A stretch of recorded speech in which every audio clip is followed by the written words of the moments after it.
சிவந்த மேனி, அதுக்கு அழகிய கண்கள். ஓகே, அப்புறம் நல்ல ரூபம், முகம் நல்லா இருக்கா? ஓகே, கர்த்தர் சொன்னார், அவன் தான் சொன்னார், உட்கார்ந்துட்டு இருந்தாரே, இவன் தான் அவன் அபிஷேகம் பண்றதே, நீ கீழே இறங்கி வாடான்னு சொல்லல, நீ எழுந்துருன்னு சொன்னாரு. ஆமென். சொன்னாரு, கர்த்தர் சொன்னார், அவன் தான் எழுந்து அபிஷேகம் பண்ணு சொன்னார். இப்ப எழுந்து அவனை கர்த்தருடைய அபிஷேகத்தோட இந்த ஜெபஹாய், இந்த அபிஷேகம் நான் சொல்றேன், இது தேவ பிரசன்னமும் தேவ வல்லமை அபிஷேகத்தில் இருக்கிறது. ஆமென், ஹalleluya. இது இயேசுவின் நாமத்திலே சபையாய் அபிஷேகம் பண்ணப்படுகிற ஒரு இந்த எண்ணெயில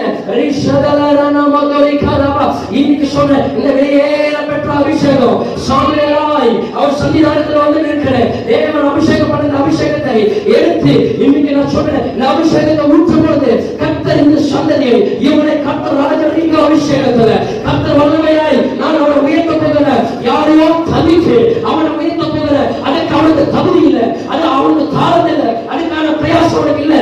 ஆனாலும் தகுதி இல்லாத நான் அவனை உயர்த்த போகிறேன் என்று சொல்லி இப்ப சொன்னார், அவனுக்கு இப்பவே நீ மரியாதை கொடுக்கணும் என்று உட்கார்ந்து இருந்த சாமுவேலை எழுந்திருக்க செய்து எழுந்திருந்த பிறகு அவனை என்ன பண்ண சொன்னார்? அபிஷேகம் பண்ண சொன்னார். ஹalleluya. ஒரு அபிஷேகம். ஆமென். ஹalleluya.